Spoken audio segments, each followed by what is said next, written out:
나 이번 시간은 한국경제TV 1호 전문가 홀짝 박사 김문석 대표와 함께 하도록 하겠습니다. 안녕하십니까? 네, 안녕하십니까? 자, 지난주부터 이번 주 화요일부터 함께 하셨네요. 네, 증시를 뜨겁게 달구는 핫 이슈 그리고 그 안의 종목들에 대해서 이야기를 나누는 시간인데요. 자, 오늘의 첫 번째 이슈는 과연 어떤 이슈가 잡혔는지 화면을 통해서 만나보도록 하겠습니다. 네, 오늘 첫 번째 이슈는 바로 하반기 한국 증시 전망. 자, 아무래도 오늘 좀 시장이 많이 밀리다 보니까 네. 전반적으로 특집 분위기로 약간 잡아주신 것 같다라는 좀 생각도 드는데 코스피 지수로 봤을 때 2600선 잠시 탈환을 했다가 지지를 못하고 지금 쭉 밀려 내려오는 분위기거든요. 자, 7월 첫날 증시에서는 좀 주는 듯한 했다가 갑자기 이렇게 좀 밀려버리니까 당황하시는 분들 계실 것 같은데 어떻게 좀 보고 계십니까? 자, 지금이 7월 달이거든요. 이 네. 7월은 어쨌든 하반기의 첫 시작 달이기도 하고 상당히 좀 의미가 있는 달입니다. 이번에 7월 들어서 2600선을 뚫어냈다가 이번 주 좀 분위기가 안 좋았죠. 다시 2600이 깨지고 말았는데요. 일단 7월 달 증시는 약간 이 물량 소화를 하기 위한 기간 조정은 좀 필요하지 않나 라는 말씀 좀 드리고 싶고요. 왜냐하면 이 2600선대가 매물이 많습니다. 잠깐 준비된 화면을 좀 보면서 설명을 드리겠는데요. 네네. 저희가 이제 코스피 차트를 보시면 지금 제가 코스피 차트에다가 2600선의 줄을 그어놨거든요. 지금 화면에서 보시는 것처럼 작년도에 시장 처음 무너질 때 이 2600선에서 거의 한 반년을 견디고 하다 깨졌거든요. 얼추 봐도 2600선 매물이 만만치 않다는 걸 좀 느낄 수 있을 것 같습니다. 그래서 네네. 일단 우리가 기술적으로도 지금 2600선 매물은 좀 소화를 하는 시간이 좀 필요도 하고요. 또 거기다 또 지금 7월 말에 7월 FMC가 있습니다만은 지금 분위기가 7월 FMC에서 또 금리 또 올릴 분위기거든요. 불과 지난달 6월 달에 그동안에 계속 올렸던 금리 인상을 중단을 했었는데 불과 또 한 달 만에 다시 금리를 올려버리면 분위기 좀 험악해지잖아요. 이런 일정들도 좀 깔려있고 하다 보니까 약간 2600선 매물대도 있는 지역이지만 또 7월 달에는 그런 어떤 FMC 관련된 이벤트까지 약간 시장에서는 좀 눈치 보기가 펼쳐질 수가 있기 때문에 여기서 쭉 무너진다는 얘기는 아니고요. 2600에서 또 조금 밑으로 멀어지면 또다시 2600 탈환 시도도 할 것 같은데 올랐다 내렸다 조금 박스권으로 추가 상승을 위한 쉬어가는 국면 이렇게 보시는 게 좋을 것 같습니다. 지금 얘기하신 대로 좀 그렇게 좀 흘러가면 가장 좋을 것 같은데 자, 아무래도 지금 시장의 발목을 잡는 게 여러 가지 이슈 중에서 방금 얘기해 주신 금리 인상에 대한 부분이 좀 있지 않을까라는 생각이 들거든요. 네. 연내 2번 정도 할 수 있다 이런 이야기들이 나오는데 자, 지금 관해서 우리가 쉬어가다 상승이 나올 때쯤 돼서 이게 다시 한번 발목을 잡을 수 네. 있는 게 아닌가 이런 걱정도 되면 되는데 어떻게 좀 보세요? 근데 아주 다행스러운 부분은요. 저희가 좀 최근에 이제 6월 FMC 의사록이 공개가 됐습니다만은 그 내용을 딱 들여다봤더니만 6월 달에 금리 인상은 잠시 멈추지만 영원히 이제 금리 인상 중단한 건 아니다. 앞으로 연내 한 2번 정도는 다시 올릴 거다. 자, 이런 이제 얘기들이 FMC 의사록 안에 있었거든요. 네네. 이게 사실은 이제 최근에 또 시장을 흔들어대는 요인이 되기도 한데, 근데 어쨌든 간에 저희가 하반기에 남아 있는 FMC 횟수를 놓고 봤을 때 7월 달에 올렸다가 한번 쉬었다가 연말에 올리든 아니면 7월 달 쉬었다가 그 다음에 2번 연차로 올리든 하여튼 한두 번 정도 올리긴 올릴 것 같은데 지금 이제 미국의 금리 그 폭을 봤을 때 어쨌든 2번 올리면 더는 못 올릴 거다. 이런 분위기는 좀 충분히 잡혀 있기 때문에 네네. 막상 금리를 올리면 이게 이제 악재가 되기보다는 이제 한 번 올리면 그래 연내 한 번 남았네. 2번 올리면 이제 끝났네. 이런 분위기가 될 거기 때문에 마치 우리가 올해 증시 보면 금리를 계속 올리는데도 증시가 올랐잖아요. 그렇죠. 그건 뭐냐면 이제 금리 인상 중단이 멀지 않았다. 이런 기대감이었던 것처럼 최근에 다시 연내 한 2번 더 올린다니까 가다가 속도 조절하고 있지만 만약에 한 번 올린다면 이제 한 번밖에 안 남았네. 또 이런 분위기 나올 수 있으니까 연내 한 번 더 튀어나가지 않을까 그렇게 보고 있습니다. 그렇군요. 자, 우리 김문석 대표님의 방송을 좀 보다 보면 지난해 연말부터 올해 초 시장 흐름이 상당히 안 좋았을 때 2200도 약간 무너졌을 때도 자, 이제 한국 증시 바닥을 쳤다. 올해부터는 좀 지켜봐야 된다. 유일하게 좀 이야기를 해 주셨던 걸로 저도 기억을 좀 하고 있거든요. 자, 그런 분위기 속에서 올해 랠리가 좀 나오긴 나왔습니다. 근데 여기에서 잠시 멈출 것인가? 아니면 좀 더 이어갈 것인가? 이 부분에 대해서는 좀 폭넓게 어떻게 좀 보고 계십니까? 아직은 가고 있는 중이다라는 얘기를 먼저 좀 드리고 싶고요. 저희가 이제 그 작년 말 올해 연초 뭐 코스피 2,200 깨질 때 시장에서는 사실 흠악한 얘기가 많았거든요. 2,000 깬다. 1,500까지 빠질지도 모른다. 뭐 이런 흠악한 얘기들이 많았습니다만은 제가 이 시간을 통해서 2,200이면 거의 바닥 친 것 같은데 라는 얘기를 드렸고요. 당시 이제 올해 증시 전망, 코스피 전망 얘기하는 데 있어서 2,800을 얘기하시는 분은 없었습니다. 근데 제가 아마 유일하게 지금 뭐 연말 연초 그 흠악한 분위기에서 올해 한국 증시 한 2,800까지 갈 것 같은데 아마 좀 더울 때 갈 것 같다. 여름철 정도. 저도 기억이 나네요. 네. 더울 때 한 2,800 정도 가 있을 것 같다. 이런 얘기를 드리면서요. 찬스를 잡아야 된다. 그러니까 뭐 혹시나 여유가 있는 분이라면 기회로 잡으시고 내가 아직 물려서 여유가 없다. 버텨라. 이런 얘기를 좀 들었던 적이 있는데요. 그 당시 제가 올해 한 2,800, 2분기에서 3분기 진행되는 과정에서 2,800까지 갈 것 같다 그랬으니까 이제 2분기는 끝났고 네네. 3분기 남았거든요. 근데 이제 2,600이니까 조금 갈 자리가 좀 아쉽긴 하지만 아직도 가고 있는 중이다. 지금 차트 잠깐 한번 보도록 할게요. 네네. 자, 당시 이제 뭐라고 말씀드렸냐 하면 요 위에 있는 게 원달러 환율이거든요. 위에가 원달러 환율이고 아래가 코스피 종합주가 지수인데 저희가 2022년부터 시작해서 러시아 우크라이나 전쟁 때문에 가파르게 미국이 금리를 올릴 수밖에 없는 상황이 터져서 달러가 급등을 했거든요. 제가 항상 이 시간을 통해서 말씀드렸지만 한국 증시는 달러와 역외관계를 갖고 있다. 달러가 오를 때 우리는 내리고 달러 빠지면 오른다. 이런 얘기 들었잖아요. 네네. 그래서 미국이 가파르게 금리를 올리다 보니까 달러가 급등하면서 우리 한국 증시는 그대로 지난해 무너졌습니다만은 제가 원달러 환율이 1,450원대에서 1,500원, 1,600원 갈지는 않을 것 같다라는 얘기를 드렸고요. 요게 아마 이제 연말 연초에 조금 안정이 될 건데 요거 안정될 때 시장도 좀 튀어오를 거다라는 얘기를 드렸고요. 그다음에 이제 최근에는 다시 이제 뭐 단기 급락했다는 반등이 나왔습니다만은 이제 더 올라가지 않고 이렇게 옆으로 누워 있거든요. 네네. 이러면서 지금 우리 증시도 이렇게 지금 약간씩 우상향을 지금 하고 있는데 말씀드렸던 것처럼 아마 올 하반기는 어쨌든 간에 시장 분위기가요. 3분기는 미국이 금리를 올리더라도 어쨌든 간에 한 번 올리면 한 번 남았네. 내년에는 내리겠네. 이러다 보면 내년에 금리 인상 멈추고 그다음에 이제 물가 상황 봐서 금리를 좀 내릴 수도 있겠다라는 분위기가 들면 달러는 못 올라갑니다. 다시 떨어지겠죠. 그럼 제가 좀 전에 얘기했던 것처럼 달러가 좀 떨어지게 되면 주식시장 오르거든요. 네네. 그러니까 이런 부분들 때문에 지금 앞서도 잠깐 말씀드린 것처럼 지금은 아직은 이제 달러가 막 급등하는 구간은 아니고요. 연말까지는 달러가 좀 더 빠지는 구간에 있기 때문에 요 구간을 좀 향해서 지금 시장도 올라가고 있는 건데 다만 이제 앞서 봤던 것처럼 2,600선에 매물이 많으니까 그 매물 소화하는 과정을 조금 그치다가 제 생각에는 뭐 7월 FMC에서 금리를 동결을 하든 아니면 인상을 하든 그 분위기 보고 만약에 동결하게 되면 다음 FMC까지 시간이 좀 있기 때문에 네네. 뭐야 올린다 그래놓고 동결했네 하고 한번 갈 수도 있고요 시장이 또는 만약 올린다 하더라도 이제 한 번 올렸으니까 한 번밖에 안 남았네 하고 또 갈 수도 있는 그렇죠. 거니까 여전히 이번 3, 4분기에 시장은 한 번 더 올라갈 거다. 2,800까지 좀 기대를 해본다라는 얘기를 좀 드리고 싶네요. 근데 방금 이제 뭐 좀 더울 때 2,800까지도 우리가 예상해 볼 수 있다라고 이야기를 해 네. 주셨는데 그 이후에는 어떻게 되는지도 고민이 됩니다. 2,800 갔다가 조금 더 달릴 수가 있는 건지 아니면은 2,800 정도 갔다가는 좀 쉬어가는 분위기가 나오게 될지 그 부분은 어떻게 보세요? 계속 올라갔으면 좋겠는데 네. 아쉽게도 저는 좀 냉정하게 말씀을 드리고 싶어요. 제가 지난 2021년도에 코스피가 3,000선 넘었을 때 뭐 3,300까지 갔잖아요.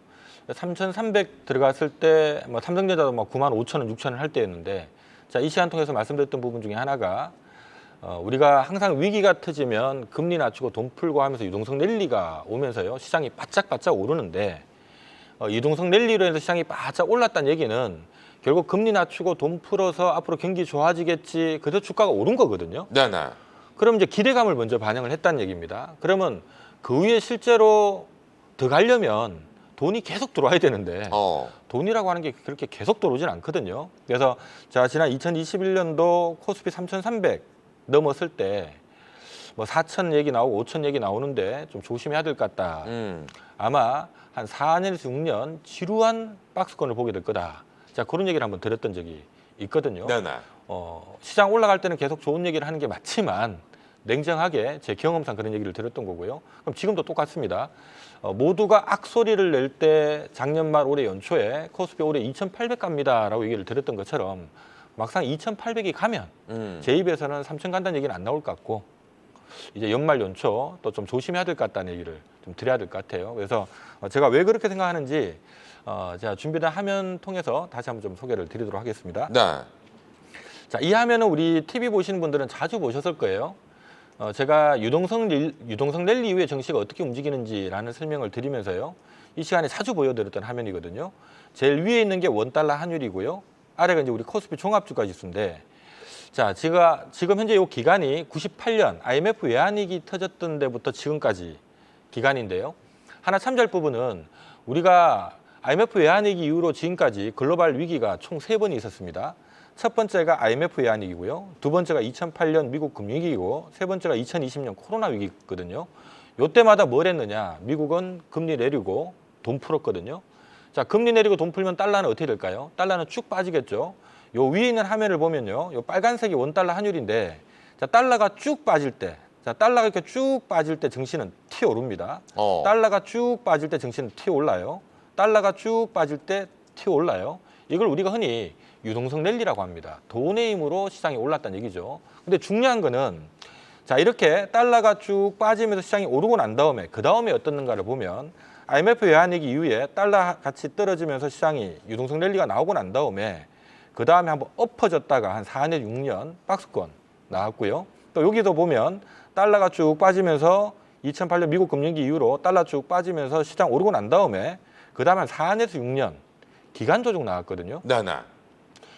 그러면 지금도 코로나 터지면서 금리나 좀 풀면서 달러가 쭉 빠지면서 유동성 랠리가 나왔으니 이후로 시장은 어떻게 될 것이냐. 제가 당시 요 2021년도에 뭐라고 말씀드렸냐 하면 유동성 랠리 나오고 난 다음에 한 번은 유동성 랠리가 나오고 난 다음에 상승폭의 일부를 뺐다가 한 4년, 6년 기간 조정 나왔고요.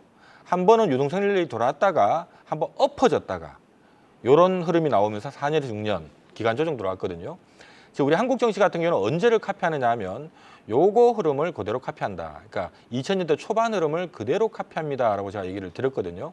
무슨 얘기냐 하면 유동성 랠리가 나오면서 오르고 난 다음에 요때는 2001년 9.11 테러가 터지면서 달러가 급등하면서 시장이 한번 엎어졌다가 그다음에 이제 단기 낙폭과대에 따른 반등을 모색하다가 요 달러가 한번 속 빠질 때 미니 유동성 랠리가 이렇게 한번 들어왔던 거거든요.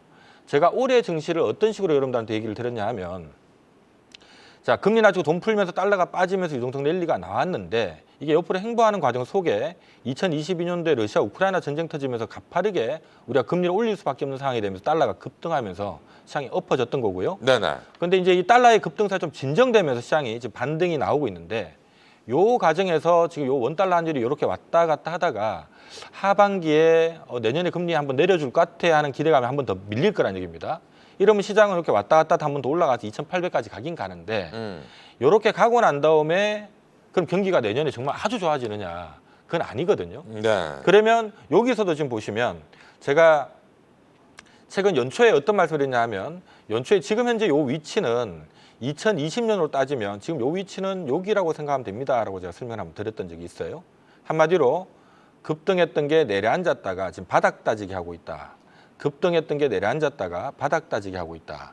그러면 이제 여기서 왔다 갔다 하다가 약세장인데도 불구하고 경기가 안 좋은데도 불구하고 달러 가치가 한번 속 떨어지면서 얘가 한번 이렇게 튀어 올라가는, 이걸 우리가 흔히 미니 유동성 랠리, 베어마켓 랠리, 약세장이지만 달러가 한번 떨어지면 때 돈이 들어오면서 이렇게 올라가는 거거든요. 네네. 그럼 지금도 마찬가지로 약세장인데도 불구하고 급등하던 달러가 진정되면서 한번 튀어오르고 여기에 왔다 갔다 하다가 하반기에 내년에 금리 내릴 것 같은데 라는 분위기 들면서 한번 살짝 밀릴 때 한 번 더 랠리가 2,800까지 들어온다는 얘기입니다. 다만 그 이후에는 여기 보시는 것처럼 또 좀 밀릴 수가 있어요. 그래서 제 생각에는 이번 3분기에 뭐 일단 2,800선을 다시 한번 진입 테스트를 할 것 같은데 대신 그러고 난 다음에 뭐 4, 4분기 내년 초, 연말 연초는 또 좀 가격적이 나올 수가 있으니까 일단 그런 부분은 좀 대비할 필요성이 있지 않냐. 이 얘기를 제가 오늘 처음 드리는 건 아니고요. 뭐 이미 작년 말, 올해 연초 미리 이 얘기를 계속 드리고 있는 거니까 그렇게 좀 방향을 잡으시면 좋을 것 같습니다. 네, 뭐 이야기하신 대로 지수 단으로 봤을 때 2,800 정도까지 간다라고 했을 때 반드시 움직여야 되는 종목 중에 하나가 바로 삼성전자가 아닐까라는 생각이 좀 있거든요. 내일 이제 실적 발표를 하잖아요. 뭐 부분 속에서 최악이 될 것이다라는 부분도 뭐 이야기가 좀 있고 한데 뭐 작년 말 같은 경우에도 실적은 안 좋았지만 주가는 반대로 오히려 올라가는 모습이 네. 보여졌었는데. 지금 구간에서의 삼성전자 흐름 어떻게 좀 지켜보고 계십니까? 삼성전자 관련 얘기는 제가 지난 이 시간에도 한번 잠깐 말씀드렸던 것처럼요. 내일 2, 4분기 실적은 어쨌든 뭐 사상 최악입니다. 저희가 작년도 삼성전자 영업이익이 44조인가 그랬는데요. 올해 9조 원대니까 작년 대비 올해 실적은 4분의 1 토막이고요. 분기 실적만 놓고 보면 작년 2, 4분기가 영업이익이 제가 14조가 넘었던 걸로 기억하는데 올해 이번 2분기는 뭐 3천억이 안 나올 거거든요. 하니까 뭐 하여튼 분기 실적은 최악인데 다만 중요한 부분은 제가 지금 이 방송에서 얘기 드린 것처럼 이거 모르는 사람이 아무도 없기 때문에 뭐 내일 실적에 뭐 시장이 깜짝 놀라거나 뭐 그러지는 않을 것 같아요. 오히려 2, 4분기 안 좋은 실적을 내면 아이고 뭐 우려했던 것들이 이제 노출됐네. 자, 그러면 이제 2분기 대비해서 3분기, 4분기 좀 개선되는 이런 기대감이 좀 붙을 수 있으니까 저는 오히려 주가는 2분기 실적 발표 이후에는 조금 좋아지지 않을까 싶고요. 다만 하나 우려되는 부분은 제가 지난 시간에도 말씀드렸던 것처럼 연초 대비 삼성전자 꽤 올라와 있는 상태인데 지금 가격에서는 저는 지금 3분기까지 삼성전자의 상승률이 한 10% 정도밖에 안 보고 있기 때문에 올라가더라도 좀 한계는 있지 않을까 그렇게 좀 보고 있습니다. 네, 알겠습니다. 자, 계속해서 코스피 시장 또 이야기를 많이 하다 보니까 하반기 코스닥 시장은 어떻게 좀 전망하고 계세요? 우리가 사실 이제 코스피도 그렇고 코스닥도 그렇고요.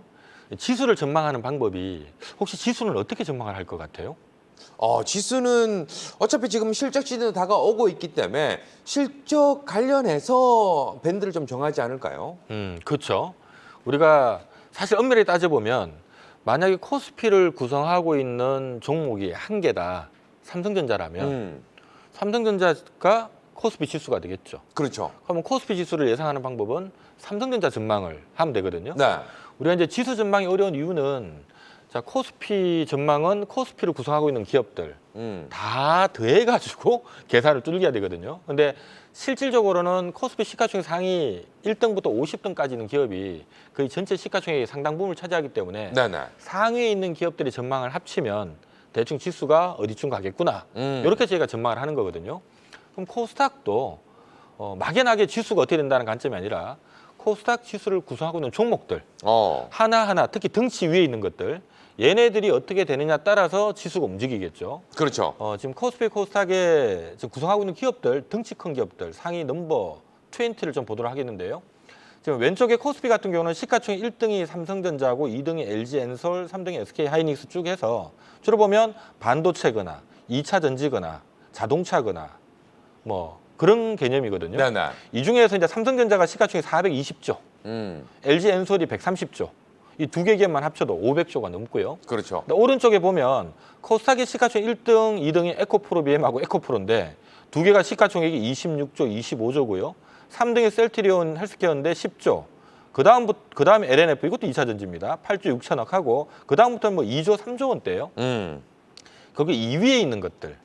특히 이 위에 단에 상당히 많이 차지하고 있는 게 에코프로, BM, 에코프로, 그다음 2차 전지 쪽이 많거든요. 그러면 이들 기업들이 어떻게 되느냐? 이제 코스닥 지수가 결정될 건데 제가 이틀 전에 에코프로 쪽 전망을 한번 말씀드렸잖아요. 그렇죠. 에코프로 쪽 전망을 제가 뭐라고 말씀드렸냐 하면 장기적으로는 들어갈 수 있다.